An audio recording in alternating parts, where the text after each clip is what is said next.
우리 아모스 3장 1절에서 8절까지 변재현 지사님 음성으로 듣겠습니다. 이스라엘 자손들아, 여호와께서 너희에 대하여 이르시는 이 말씀을 들으라. 애굽 땅에서 인도하여 올리신 모든 족속에 대하여 이르시기를, 내가 땅의 모든 족속 가운데 너희만을 알았나니 그러므로 내가 너희 모든 죄악을 너희에게 보응하리라 하셨나니, 두 사람이 뜻이 같지 않은데 어찌 동행하겠으며, 사자가 움킨 것이 없는데 어찌 수풀에서 부르짖겠으며, 젊은 사자가 잡은 것이 없는데 어찌 굴에서 소리를 내겠느냐. 덫을 땅에 놓지 않았는데 새가 어찌 거기 치이겠으며, 잡힌 것이 없는데 덫이 어찌 땅에서 튀겠느냐. 성읍에서 나팔이 울리는데 백성이 어찌 두려워하지 아니하겠으며, 여호와의 행하심이 없는데 재앙이 어찌 성읍에 임하겠느냐. 주 여호와께서는 자기의 비밀을 그 종 선지자들에게 보이지 아니하시고는 결코 행하심이 없으시리라. 사자가 부르짖은즉 누가 두려워하지 아니하겠느냐. 주 여호와께서 말씀하신즉 누가 예언하지 아니하겠느냐. 저는 여러분들에게 열심히 믿는 것보다 바르게 믿는 것이 너무 중요하다 강조하지요. 우리나라 교인들은 세계 어디에도 볼 수 없는 열심히 믿는 성도들입니다. 그런데 바르지 못합니다. 바르지 못하면 어떤 일이 있는가? 공동체는요, 대립과 분열이 생깁니다. 지금 우리 한국 교회 안에도 교파별로, 교회별로 얼마나 대립하고 분열되어져 있습니까? 또 우리나라도 분열됐는데 교회가 윤활유 역할을 하지 못하고 있습니다. 그 모든 이유는 우리가 이거 인식해야 됩니다. 우리가 열심히 믿는데 바르지 못하구나. 굉장히 큰 문제입니다. 개인적으로는 바르지 못하고 열심히 믿으면 믿을수록 어떤 일이 생기는가 하면은 종교로 인하여 억압과 학대가 일어납니다. 제가 보는 우리 한국 교회의 교인들은 믿음으로 인하여 많은 학대를 받고 있고 억압을 받고 있습니다. 인간이 사는 사회에는 세 가지 억압이 있다 그랬죠. 정치적인 억압, 힘에 의해서 눌림을 받으면 참다가 도저히 참기 힘들면 저항합니다. 경제적인 억압, 내가 수고한 정당한 대가를 받아야 되는데 그러지 못하면 목구멍이 포도청이라고 참고 살다가 도저히 못 살 것 같으면 저항이 일어납니다. 그런데 종교적인 억압은요, 굉장히 위험한 것이 순응해버립니다. 억압과 학대를 오히려 즐기고 안주해버리는 것이 문제입니다. 그래서 제가 볼 때에는 바르게 믿는 것이 너무 중요하다. 특히 우리 사회에서는 이념으로 나뉘어져 있는 우리 사회에서는 복음으로 바로 믿게 하는 것이 너무너무 중요하다 이런 생각을 합니다. 복음이라고 이야기하고 성경으로 누구나 이야기하는데 무엇이 복음이고 무엇이 성경인가 여러분들이 생각해야 되거든요. 그래서 제가 설교하면서도 언제나 매뉴얼적인 이야기는 수학의 공식과 같이 여러분들이 외워서 적용하는 데에 기본으로 삼아야 됩니다. 그 중에 하나가 뭐냐면은 이 세상의 공동체는 하나님이 만드신 공동체가 있는가 하면은 사람이 만든 공동체가 있다. 회사는 사람이 만든 공동체입니다. 여러분들이 소속되어져 있는 많은 공동체가 다 사람이 만든 거예요. 하나님이 만드신 공동체는 가정과 교회입니다. 성령을 보내어서 만든 영적 가족, 이 두 개가 하나님이 만드신 공동체입니다. 국가도 하나님이 만드신 공동체를 지향해 갑니다. 그러면은 구분할 줄 알아야 되잖아요. 하나님이 만드신 공동체와 사람이 만드신 공동체의 차이는 뭐냐면은 사람이 만드신 공동체는 내가 임의로 선택해서 가입을 하는 겁니다. 회사도 여러분들이 임의로 지원해서 회사의 공동체가 되잖아요. 여러분들이 가지고 있는 많은 공동체에 다 자기가 가입해서 되는 겁니다. 그러나 하나님이 만드신 공동체는 내 의지와 상관없이 공동체의 일원이 되는 겁니다. 우리가 가족 속에 잘 나타나죠. 여러분들이 지금의 가족이 내가 되고 싶어서 가족 일원 된 거 없잖아요. 하나님이 그곳에 소속되게 했잖아요. 교회는 여러분들이 내가 임의로 선택해서 교회에 소속이 되는 것은 죽은 종교기관에 되는 겁니다. 그럼 교회는 인간이 만든 종교 집단이 되어져 버립니다. 하나님이 만드신 공동체의 일원이 되는 것은 내 임의가 아니라 하나님의 부르심에 대한 응답이 있어야 됩니다. 그래서 구원의 서정 가운데 제일 첫 번째가 소명입니다. 하나님의 부르심에 대한 응답이 있어야 됩니다. 오늘날 교회가 하나님이 만드신 공동체가 되지 못하고 사람이 만든 종교기관이 되는 것은 교인들이 이 싸움부터 안 합니다. 예수를 믿는 것도 내가 믿어요. 필요해서.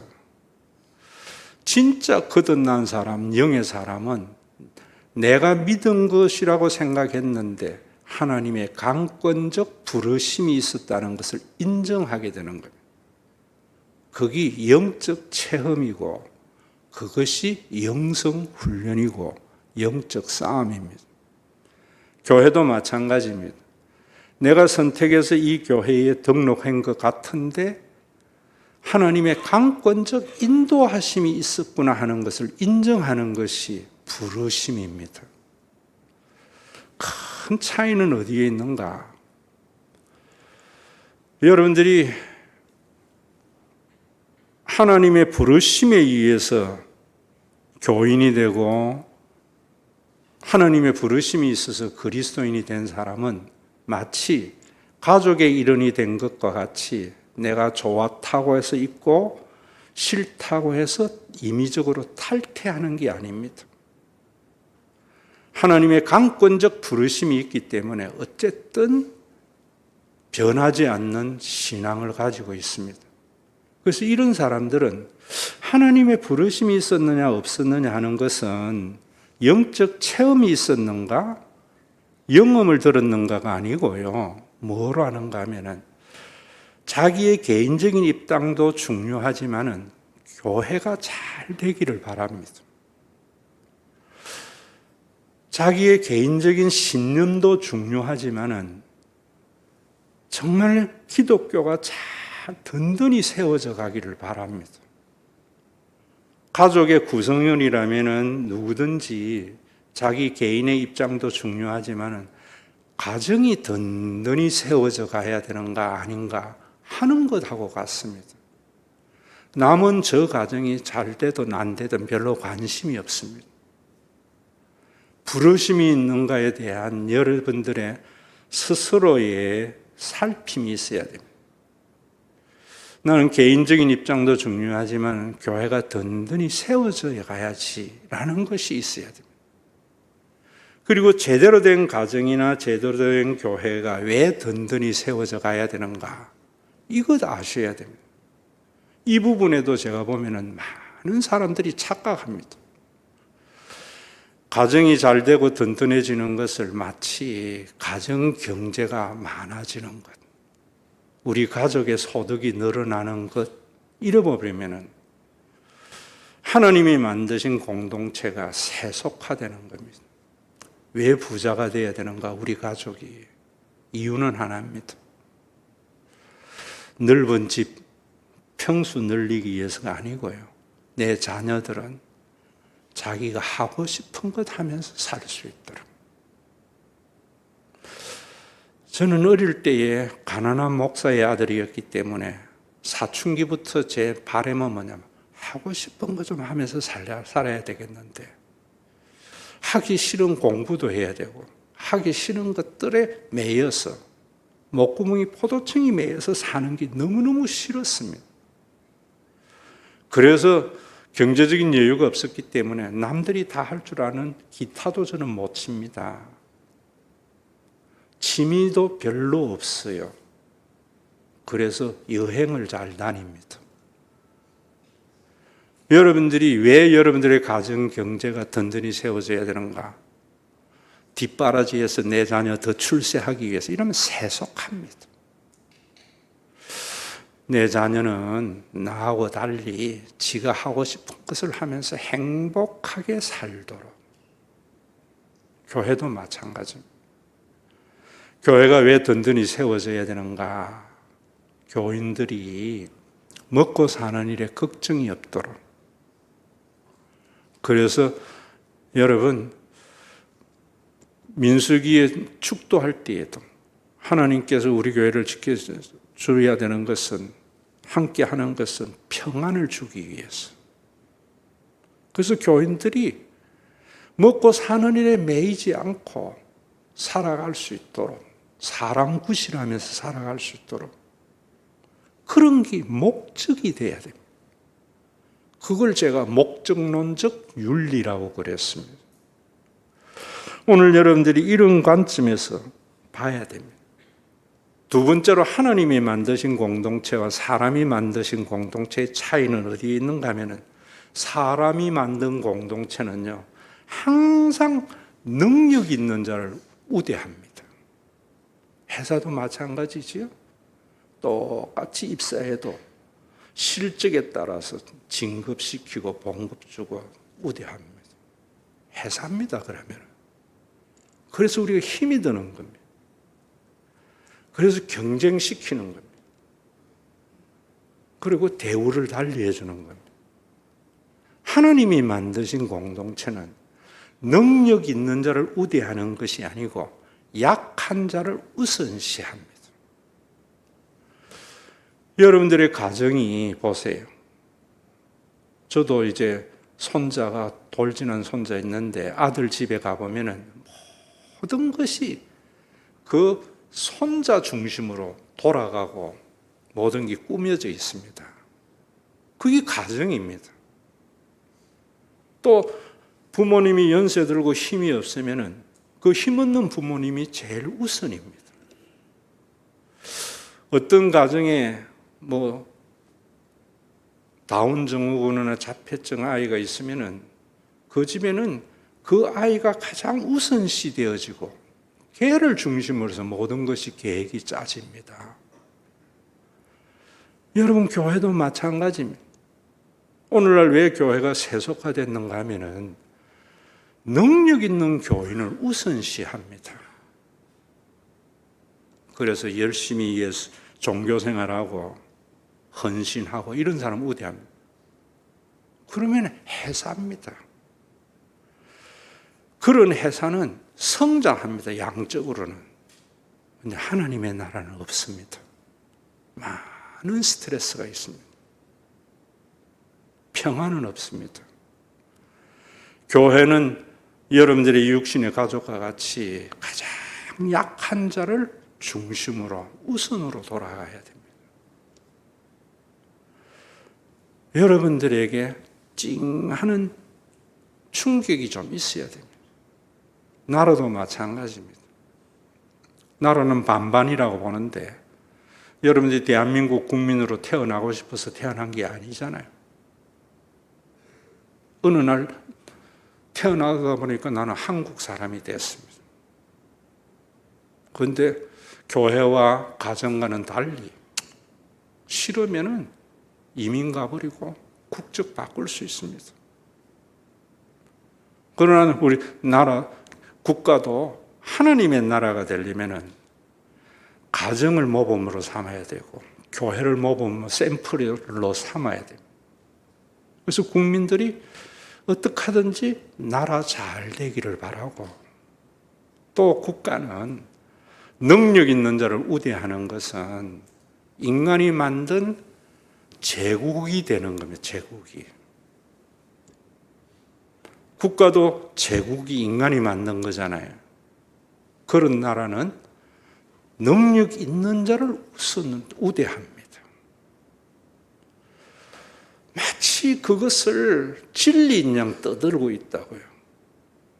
알면은 그렇지 않습니다. 먹고 살기가 절대적으로 생존 위험이 있을 때에는 그게 제일 중요합니다. 먹고 사는 일이. 성경도 그렇게 말합니다. 그러나 먹을 것이 있고 입을 것이 있은즉 자족하는 것이 경건에 유익하다. 우리나라가 G7입니다. 5천만 명 이상 되는 인구를 가진 나라 가운데 3만 불 이상 소득은 전 세계적으로 200여 나라 가운데 7개밖에 없습니다. 먹고 살만하고 선진국 들어갔다거든요. 그러면 우리는 더 잘 사는 나라가 아니고요. 그때부터는 이제 뭘 생각해야 되는가 하면은 제일 약한 사람을 생각해야 돼요. 그래야 하나님의 나라가 되는 겁니다. 여러분들이 이 관점에서 이 가치관으로 아모스를 보지 아니하면 아모스 안 보입니다.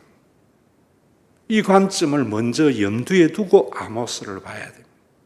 그래서 오늘 아모스를 보면은 북쪽 이스라엘에게 아모스가 이럽니다. 좀 들어봐라 라고 하면서 뭐라고 그래요?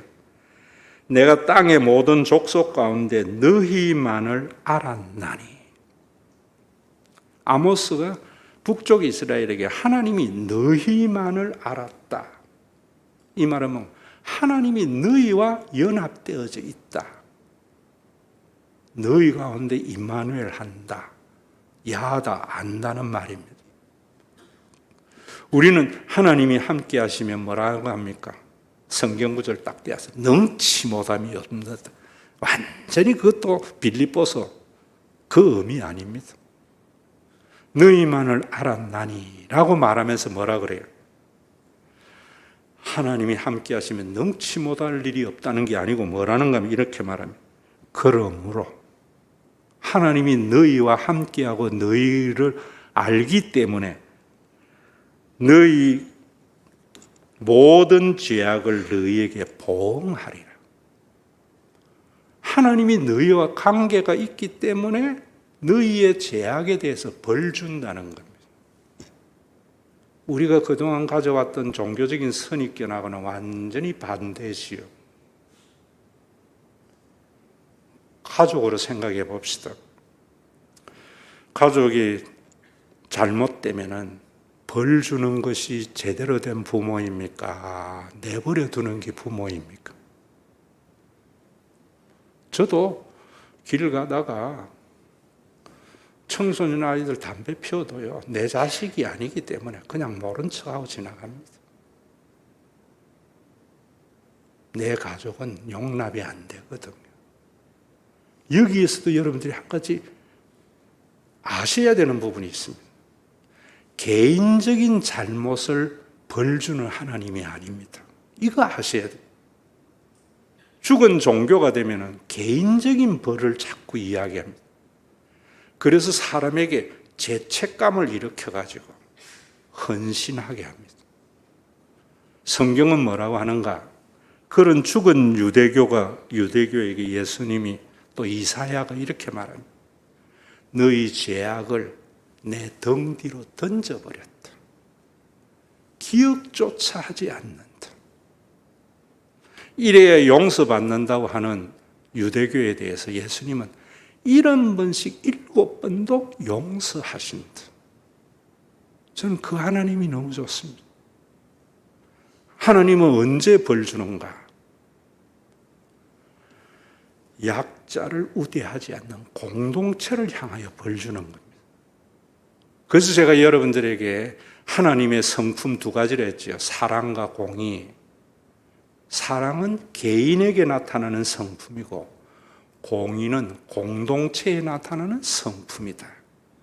이런 거 알지 못하면 동전의 양면이다 이래 버린다고요. 공동체에서 약자들이 대우받지 못할 때 하나님이 아는 하나님의 백성의 공동체는 하나님이 벌 주는 겁니다. 이거 여러분들이 기억해야 돼요. 우리 한국에는 전부 개인적인 잘못을 벌 주는 하나님 해서 죄책감을 일으켜서 종교적인 헌신을 일으키기 때문에 열심히 믿는 거예요. 이 공의의 하나님은 공동체가 공정하지 못하면 벌 줘요. 교회가 능력 있는 자를 우대하고 그러지 못한 자를 무시하고 깔보면 하나님은 그 기독교를 벌 주어서 회복해 하시는 하나님입니다. 국가가 살만한데도 약한 자를 우대하지 않고 능력 있는 자를 우대할 때에 그 국가를 벌 줍니다. 레위기와 에스겔서에서 나와 있습니다. 이것 자각하는 예배가 되어야 됩니다. 이것 자각. 오늘 아모스의 말씀이 그렇습니다. 여러분들이 하나님을 아는가 모르는가 그런 것들도 다 여러분 나와 있습니다. 잠언서에 보면 이렇게 합니다. 가난한 사람을 학대하는 자는 그를 지으신 이를 멸시하는 거다. 가족 가운데에 공부 못하고 좀 띨띨한 자식을 형제들이 멸시하면요, 부모를 멸시하는 겁니다. 교회도 마찬가지입니다. 회사는 그렇지 않습니다, 여러분. 이런 건 잡하고 틀립니다. 복음입니다. 예레미야는 이렇게 말합니다. 그는 가난한 자와 궁핍한 자를 변호하고 형통하였나니 하나님은 가난한 자 편든다는 것, 약한 자 편든다는 것, 그리고 그를 형통케 하려고 한다는 것. 그러면서 이렇게 말합니다. 이것이 나를 알미 아니냐. 저 사람이 하나님을 아는 사람인가? 저 사람이 하나님을 만난 사람인가는요, 뭐 영음을 들었다, 종교적인 체험을 했다, 이건 죽은 종교인이 하는 잘못된 영성입니다. 무당적인 영성입니다. 저 사람이 하나님을 알고 만난 사람인가 아닌가는 약한 자를 변호해주고 약한 자를 형통케 하느냐에 따라서 그 속에 주의 영이 있는가 없는가를 판단해야 됩니다. 한국교회에 이런 가치 판단이 얼마나 있습니까? 그래서 제가 지난주, 저지난주 장기례 박사 이야기하고 그런 겁니다. 어른 김장하 이야기한 거, 이런 게 다 그런 겁니다. 이제 여러분들이 생각 바꿔야 돼요. 저 목사님, 저 장로님, 저 권사님, 주의 영이 있는 사람이 부르심이 있는가? 능력, 권능 아닙니다. 약한 자를 변호해주고 약한 자를 형통케 하느냐. 이 관점에서 아모스를 봐야 돼요. 교회가 그러지 못하고 가정이 그러지 못하고 국가가 그러지 못하면 하나님이 벌 주는데 이렇게 말합니다. 아모스가 사자가 옮긴 것이 없이 어떻게 부러진다. 새가 덫에 걸리지 않았는데 덫이 없는데 새가 어떻게 걸리겠느냐. 덫이 튀어오를 때는 새가 잡히기 때문이지 않겠느냐. 개인적인 거 아닙니다. 나라가 어려워지고 그동안에 플러스 경제가 마이너스로 된 것은 하나님이 벌 준 결과가 아니고는 어떻게 그럴 수 있느냐, 이런 겁니다. 그래서 아모스가 이렇게 말해요. 여호와의 행하심이 없는데 재앙이 어찌 성읍에 임하겠느냐. 한국 교회가 천만을 바라보다가 쇠퇴해버리고 사회의 선한 영향력과 존경을 받다가 비난거리가 되는 것은 하나님의 징계의 결과입니다. 왜? 회개하라고. 어떤 회개? 나 11조 안 한 지, 주일 성수 안 한 지, 이거 아닙니다. 내가 부자 앞에 주눅 들고 약한 자에게 야들을 무시한 죄. 교회가 능력 있는 자를 우대하고 그러지 못한 자를 무시한 죄에 대한 회개해야 됩니다. 우리나라가 경제가 성장하고 제대로 살려면은 우리가 이렇게 살만했는데 또 능력 있는 사람만 우대하고 그러지 못한 자를 학대했구나. 이거 깨달아라고 그러는 겁니다. 아모스가 왜 새가 잡히지 않았는데 덫이 어떻게 튀겠느냐?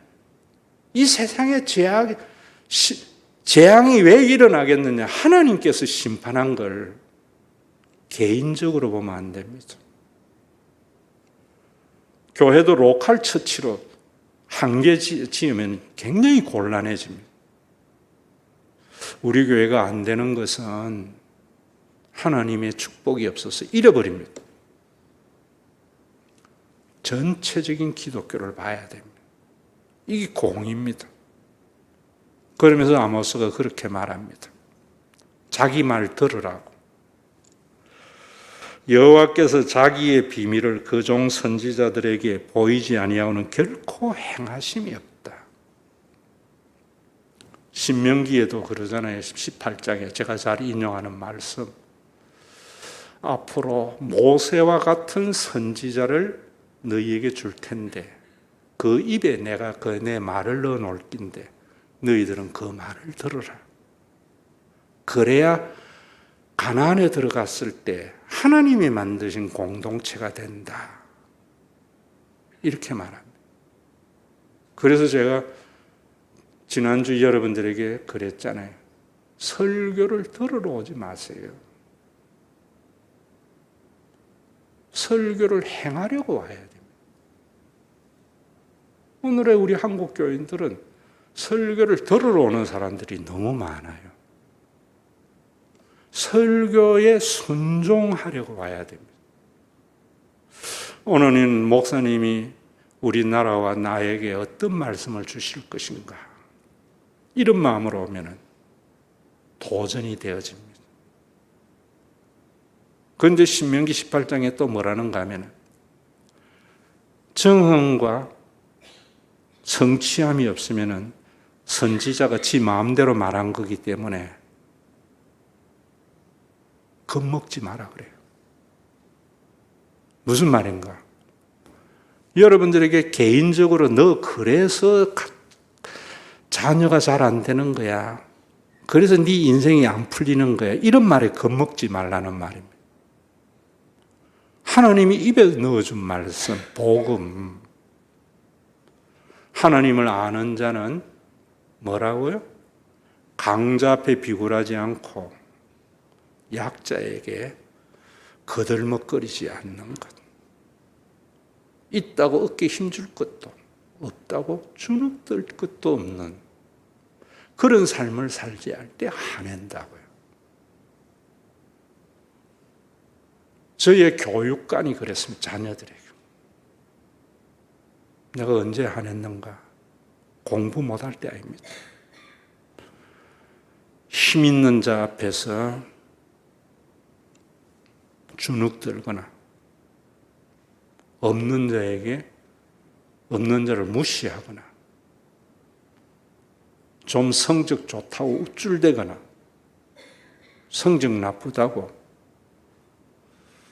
자기 비하할 때 화냅니다. 내가 왜 우리 가정을 이렇게 든든하게 세워져 가는가? 내 자녀들은 지가 하고 싶은 거 하라고. 이런 거 배우세요. 우리 큰 영실이 그렇게 모든 사람이 가고 싶어하는 신한은행에 가서 다니다가 싫다는 거예요. 지는 글 쓰고 싶대요. 그러라고 그랬습니다. 네가 사는 세상은 아빠가 사는 세상하고 다르다.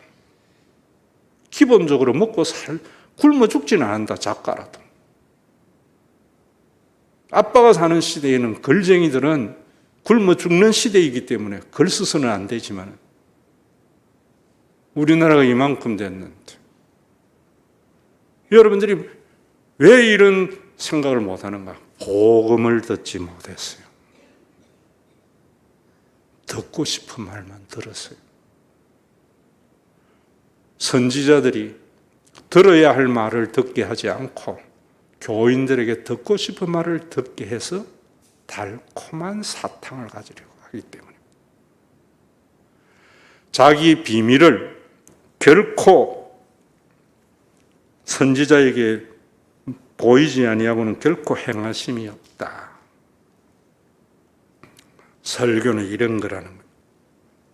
이걸 알면은, 복음을 알면은 8절에 이러면 사자가 부러지전적 누가 두려워하지 않겠느냐? 주 여호와께서 말씀하신 적 누가 예언하지 않겠느냐? 이게 소명입니다.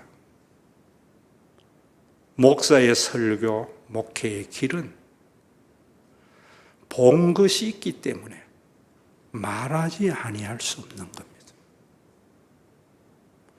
부모들이 형이 동생을 억압할 때 혼내잖아요. 말하잖아요. 왜? 이 험악한 세상에 형제가 우애하고 협력해도 살기 힘든데 그거 알잖아요. 어른들은. 형제끼리 싸워가지고는 이 험한 세상 살아갈 수 없는 걸 알기 때문에 힘 있는 형이 동생 억압하면 화내는 겁니다. 목회의 목회, 설교가 이런 겁니다. 나라가 기울어서 이제 풍전등화입니다. 남쪽 유다가. 애국과 바벨론 사이에서 풍전등화의 위기가 있을 때 예레미야는 보았거든요. 하나님의 만드신 이 이스라엘이 능력 있는 자를 우대하고 이제 3장 이후에 보면 이제 그 부분이 계속 나옵니다. 약자를 무시하고 그래서 하나님께서 이 이스라엘을 바벨론의 포로로 잡혀가는 게 눈에 보였거든요. 그래서 예레미야가 그런 이야기를 하는 겁니다. 내가 다시는 여호와를 선포하지 아니하며 그 이름을 말하지 아니하리라. 사람들이 왕이 예레미야 소리 듣기 싫어했습니다. 덕담만 해도 지겨운데 왜 그런 말을 해? 그러니까 예레미야도 사람이거든요. 내가 다시는 이제 하나님 말하고 싶지 않습니다. 나도 이 백성에게 박수갈채 받고 싶습니다. 오늘 죽은 정치인들이 선거 유세하면서 백성들이 듣고 싶은 말로 박수 받고 싶잖아요. 진짜 백성이 들어야 할 말을 안 하잖아요. 선지자가 진짜 하나님이 본기 있어가지고 이 말을 해야 되는데 사람들이 한호 안 하거든요. 우리 교회가 아직 10,000명은 안 됐거든요. 그때 어떤 생각이 드는, 나 혼자 이런다고 세상 변하는 것도 아닌데, 돈 생기는 것도 아닌데, 내가 왜 이래야 돼? 소명이 있는 사람은 예레미야는 이럽니다. 아니하리라 했는데 나의 마음이 불붙는 것 같아서 골수에 사무치니 답답하며 견딜 수가 없나이다. 말하고 싶지 않는데 보이는 게 있으니까 말 안 하면은 골수에 사무쳐서 마음에 불 붙는 것 같아서 답답하고 견딜 수가 없어서 말한다는 거예요. 예레미야서를 썼다는 겁니다.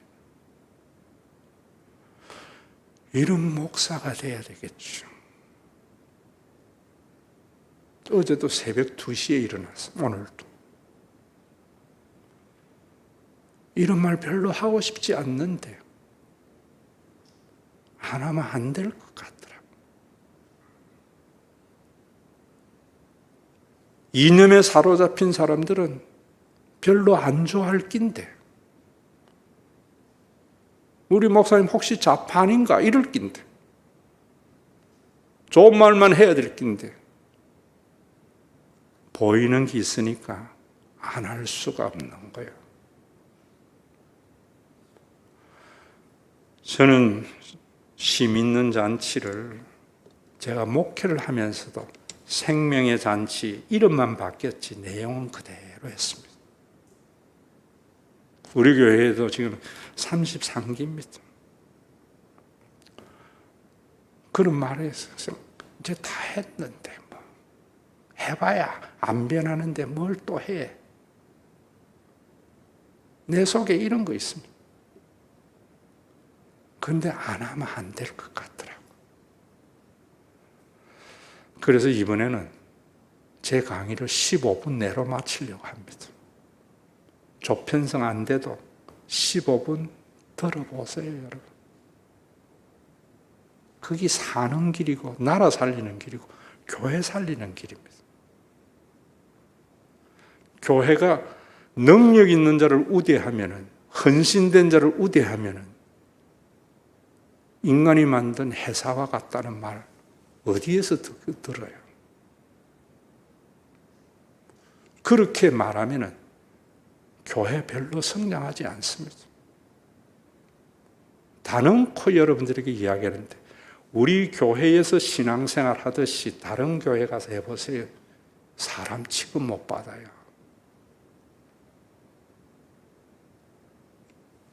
단언합니다. 여러분들이 우리 교회에서 신앙생활 하듯이 그래 보세요. 다른 교회의 장로, 권사, 집사도 못 됩니다. 우리 교회는 편안하잖아요. 왜? 내가 본 게 있거든요. 하나님이 만드신 공동체는 가장 연약한 자를 중심으로 돌아가거든요. 우리 아들이 손자 놓으니까 제일 약한 거 그거 중심으로 모든 게 돌아갑니다. 이게 인간이 만든 공동체, 사람이 만든 공동체하고 차이입니다. 에스겔서 거발 강가에 앉아서 하나님의 환상을 본 에스겔에게 그럽니다. 권력을 가지고 갑질한 자들, 기득권층이 하나님께서 반드시 죽으리라. 그런데 그 핏값을 의인에게 묻겠다고 합니다. 우리나라에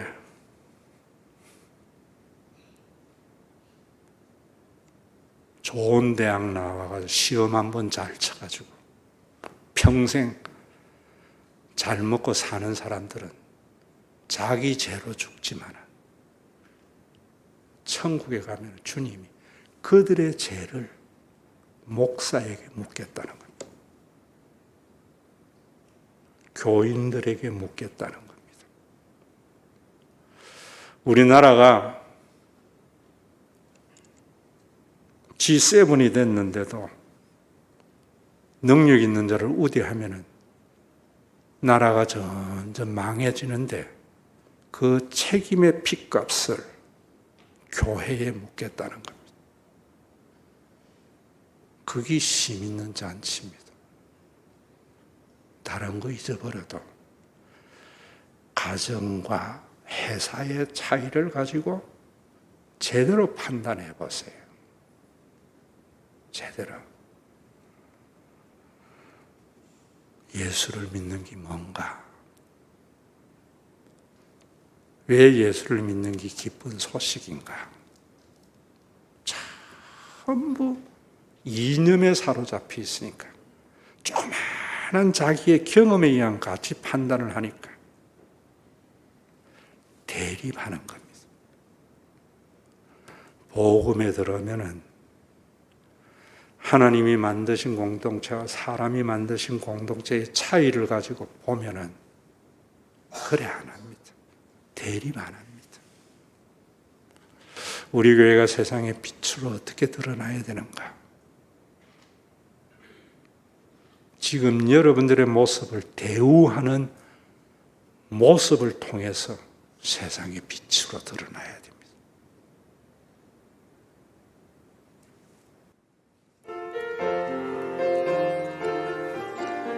박수 치며 좀 빠르게 부르겠습니다.